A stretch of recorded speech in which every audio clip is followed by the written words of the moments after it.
I am Shruti Gupta. My father presentations in topic company आदत।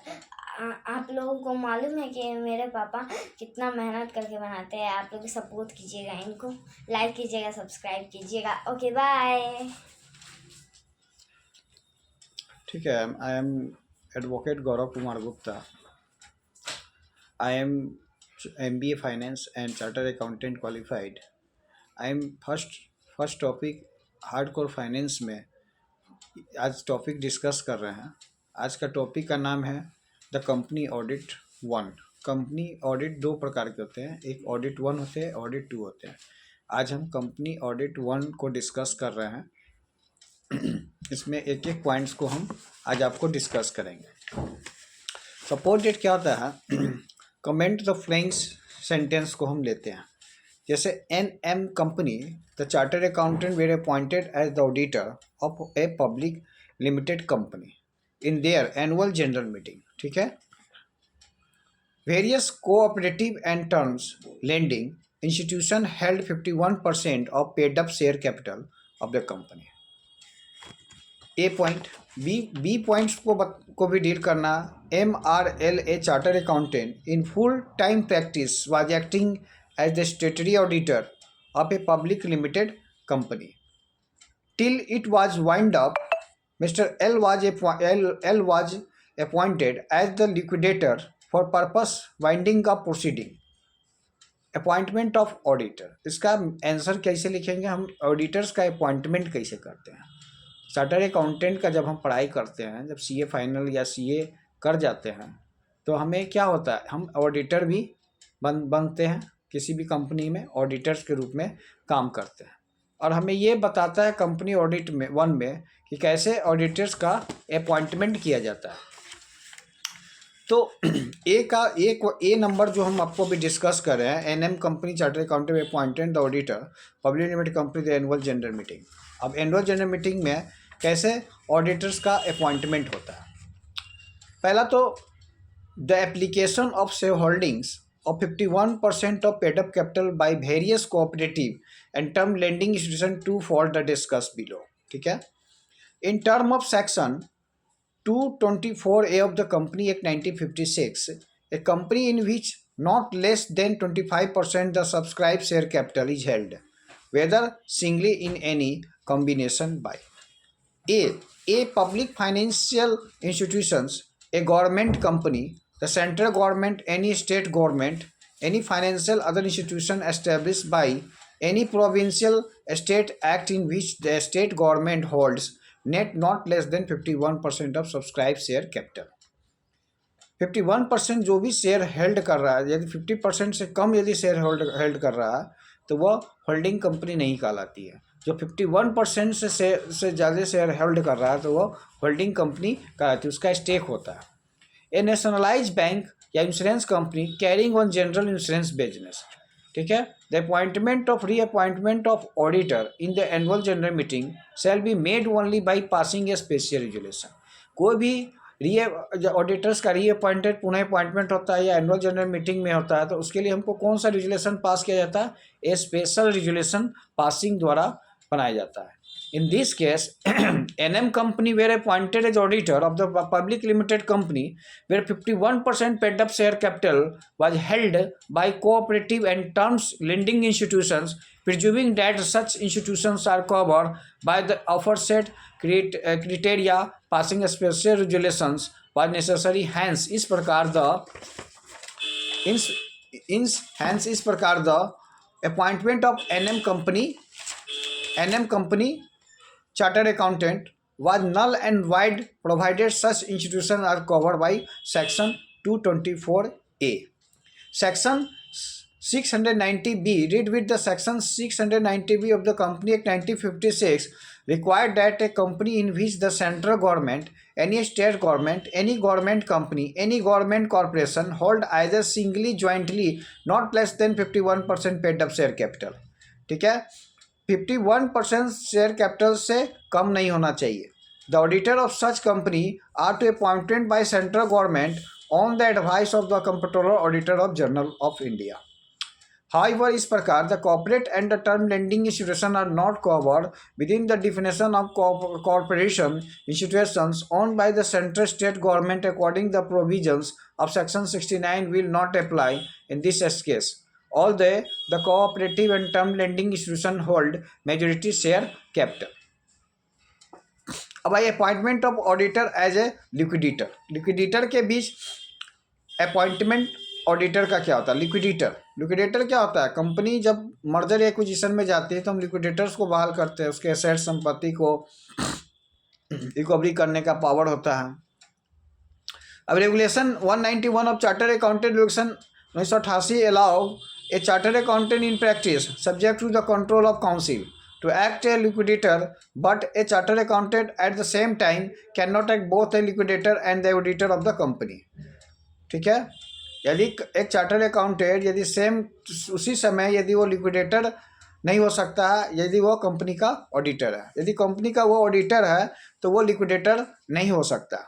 The institute of chartered accountant of India in order to establish a healthy convention recommended that is case where the chartered accountant act as a liquidator, the statement of account of filed under section 551 of the Company Act 1956 should be audited by a qualified chartered accountant other than chartered accountant who is liquidator of the company. The appointment of Mr. L. Chartered Accountant to carry out both the function as a liquidator as an auditor will not the proper having regard to concept of auditor independence. Thus means इस प्रकार Mr. L. Chartered Accountant cannot act both as the liquidator and the auditor. ठीक है, आपको ये points को deal करना है. अब क्वेश्चन 2 आता है. क्वेश्चन 2 ये आता है as an auditor comment on the following situation. किस सिचुएशन में ऑडिटर अपना कमेंट को लिखता है? A company had a branch office. एक कंपनी का branch office which recorded a turnover 1,99,000 in the earlier year. The auditor reports of the earlier year had no reference regarding the branch, although the branch audit has not been carried out to the statutory auditor. और statutory auditor means क्या होता है? वैधानिक, जो कानूनी रूप से अंकेक्षण किया जाता है. ऑडिटर मीन्स क्या होता है? अंकेक्षण. Referenced to branch audit in the audit report under section 228(4) of the Company Act 1956, the central government has formulated the company branch audit exemption rules 1961 to exempt means क्या था? मुक्त any branch office of the company from being audited having regarded the quantum of activity.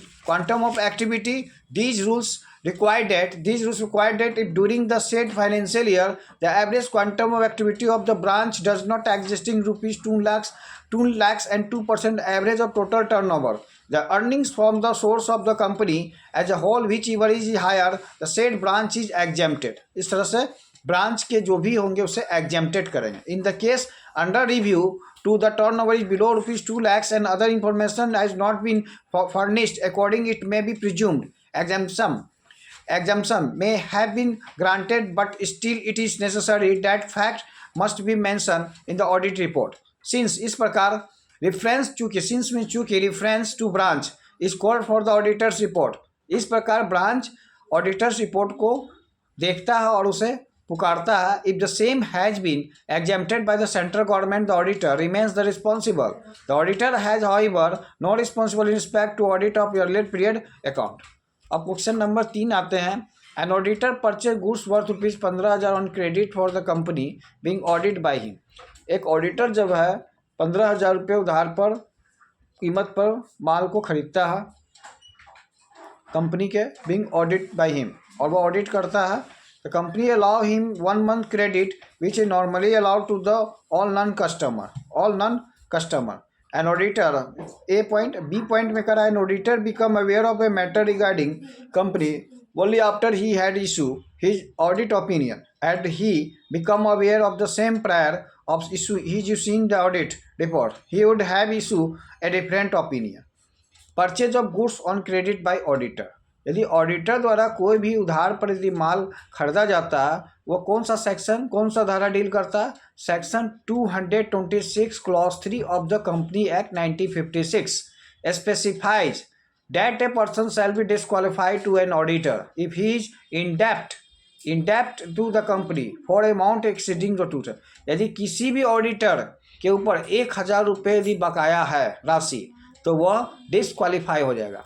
मान ली कोई भी auditor है, कोई भी chartered accountant है, यदि किसी कंपनी में किसी आउटसाइडर पार्टी का 1,000 रुपया भी वो बकाया रखा हुआ है, वो एनुअल जनरल मीटिंग अटेंड करने के लिए वो डिसक्वालीफाई हो जाएगा। This provision aims to ensure that auditor independent under no financial obligation और टू द कंपनी, उसके पास कोई भी फाइनेंशियल ऑब्लिगेशन नहीं होना चाहिए, उसके ऊपर पूरा एनओसी होना चाहिए, पूरा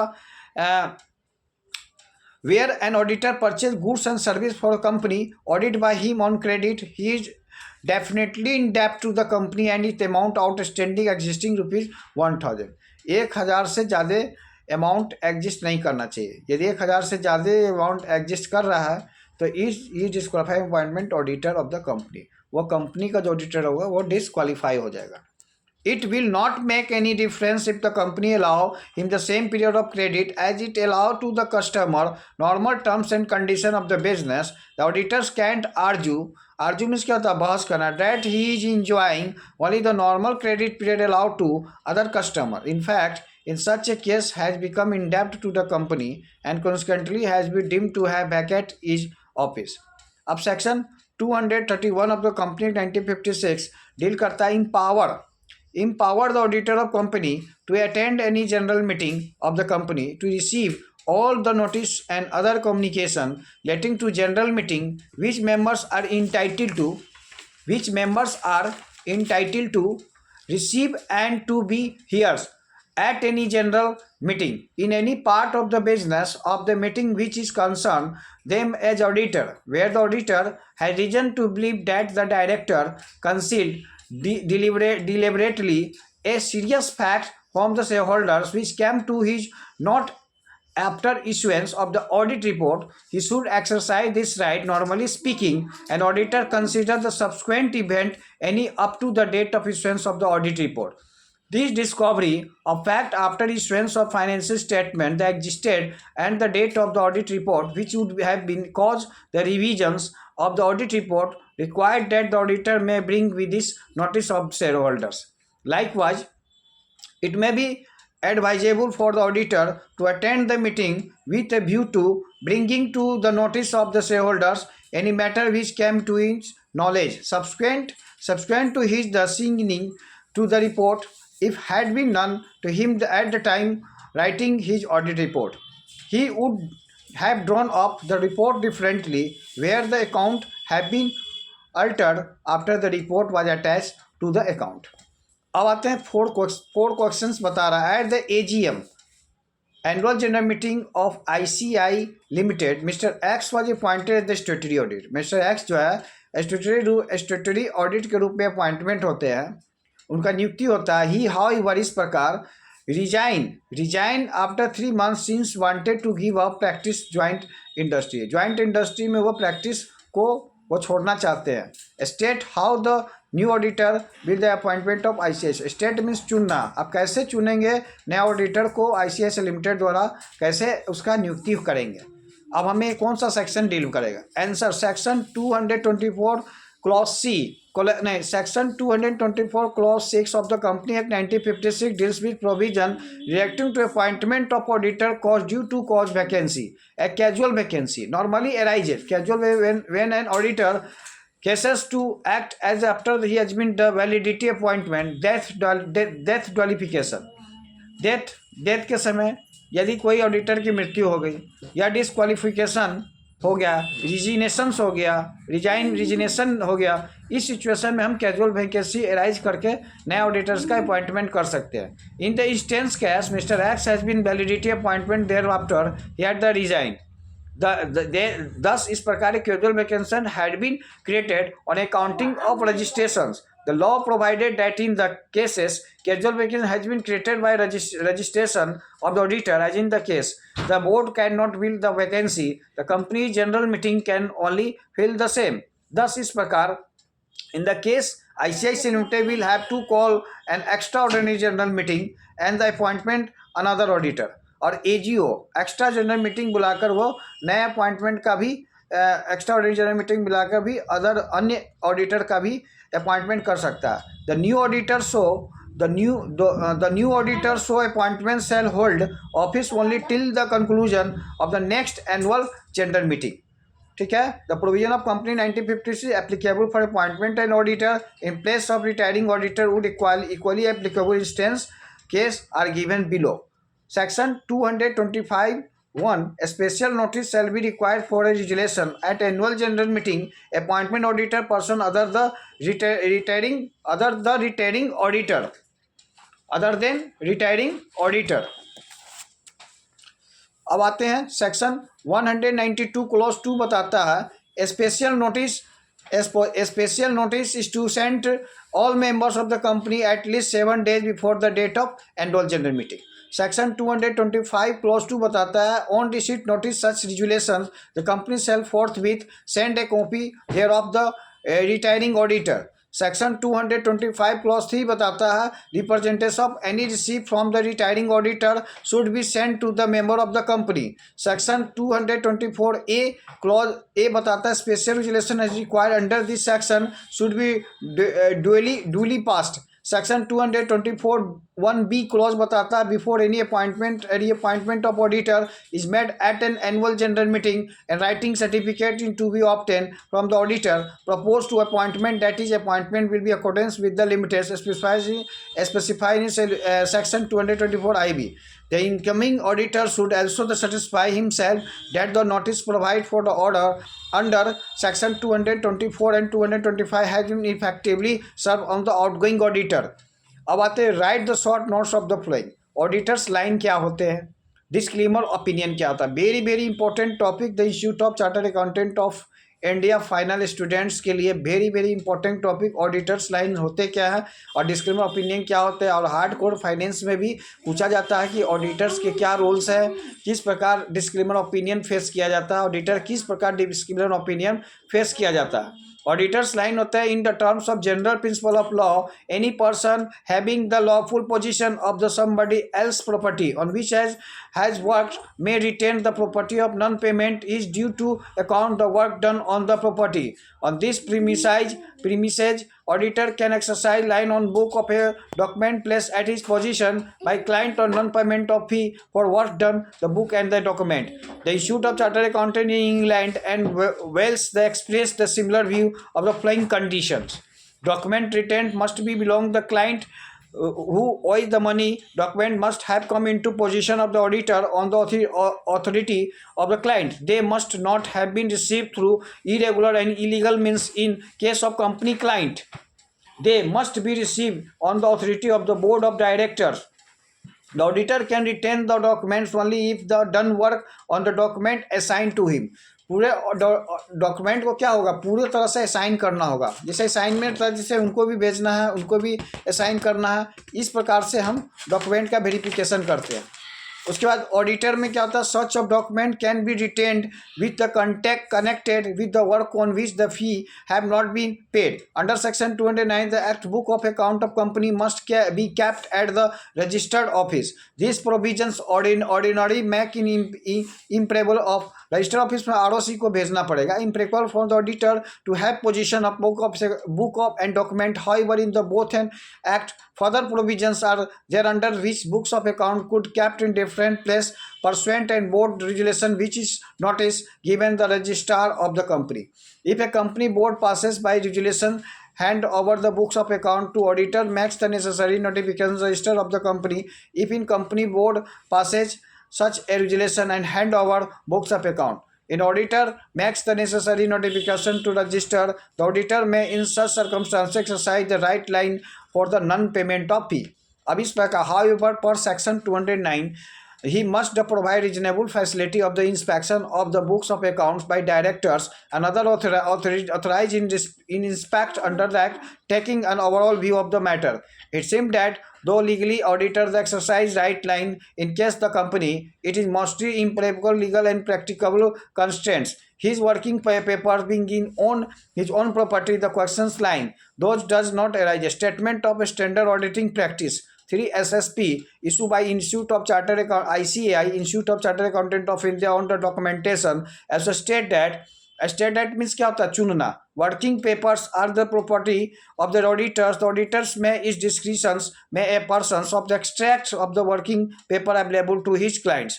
Thus, document paper by the professional account slowly for the purpose of carrying out duties and auditor, whether the under statutory provision otherwise belongs to professional accounts. That's all. अगले चैप्टर में हम आपको discuss करेंगे disclaimer opinion होता क्या है, किस प्रकार ऑडिट के अभी बहुत से पार्ट्स को समझना होगा। आज मैंने दो चीज़ को डिस्कस किया है कि ऑडिटर्स क्या होते हैं, ऑडिटर्स को कैसे हम ऑडिट करते हैं, किस तरह ऑडिटर्स का अपॉइंटमेंट होता है। ये हार्ड कोर फाइनेंस का मेन टॉपिक है। अगले चैप्टर में हम आपको डिस्कस करेंगे सीलिंग नंबर ऑफ कंपनी क्या होते हैं, डिस्क्लेमर ओपिनियन होते क्या है, रीअपॉइंटमेंट ऑफ रिटायरिंग ऑडिटर्स को डिस्कस करना, पासिंग ए स्पेशल रेजुलेशन को कैसे पास करेंगे, clean audit report and qualifying audit report. Clean audit report क्या होता है, क्वालिफाइंग ऑडिट रिपोर्ट क्या होते हैं, इसको disqualification of auditor, removal of auditor. Removal of auditor का मतलब कि ऑडिटर को हम कैसे हटा सकते हैं, restriction scope of audit, audit के ऊपर कितने रिस्ट्रिक्शन होते हैं, right of access to minute books क्या होते हैं, boards powers to appointment auditor, board को क्या पावर है, किस तरह से ऑडिटर को अपॉइंटमेंट कर सकते हैं, रिमूवल ऑफ फर्स्ट ऑडिटर को कैसे हटाया जा सकता है, boards power the appointment auditors के पावर्स क्या हैं, उसकी शक्ति क्या है। उसके बाद आपको एक्सप्लेन करें रिस्ट्रिक्शंस ऑफ पावर स्टेटरी ऑडिटर के ऊपर क्या क्या रिस्ट्रिक्शंस है। अब उसके बाद एक क्वेश्चंस को और भी डील करेंगे, how would you auditor distinguish between report and certificate, state the circumstances when qualified audit reporting obligatory. इस तरह से हम आपको ऑडिट के पूरे पार्ट्स को सॉल्व करेंगे। जब तक हार्ड कोर फाइनेंस को समझना है तो आपको ऑडिटिंग पे पूरा कमांड करना होगा। ऑडिटिंग में कम से कम 40,000 अकाउंटिंग एस को पढ़ना, ऑडिटिंग स्टैंडर्ड्स को पढ़ना, जो the institute of chartered accountant द्वारा प्रोविजन किया जाता है। और ऑस्ट्रेलिया के सबसे टॉप इंस्टीट्यूट है जो फाइनेंस सेक्टर है, जिसको कहते हैं हार्ड कोर फाइनेंस, वो भी इशू करती है यह ऑडिट रिपोर्ट। आपको ऑडिट रिपोर्ट के हर एक केस को पढ़ना, हर एक सेक्शंस को याद करना है। इसमें बहुत से सेक्शन ऐसे आएंगे जो ऑडिट के रूप में ऑडिट के ऊपर काम। ऑडिटर कौन होता है, जो कंपनी का एम्प्लॉय भी ऑडिट बंद कर सकता है। जिस इंस्टीट्यूट ऑफ चार्टर्ड अकाउंटेंट का जो एग्जाम पास किया, ICI जो पास किए हैं, वही ऑडिट के रूप में काम करते हैं, उसे ही ऑडिटर कहते हैं, उसी का नाम अंकेक्षण होता है। और अगले चैप्टर में हम ये चीज़ को डिस्कस करेंगे। पढ़ते रहिए, नॉलेज गेन करते रहिए। नॉलेज इज पावर, ज्ञान ही शक्ति है। कुछ भी करिए, नॉलेज सर्वे सर्वा, इसलिए knowledge is best, knowledge is power. That's all.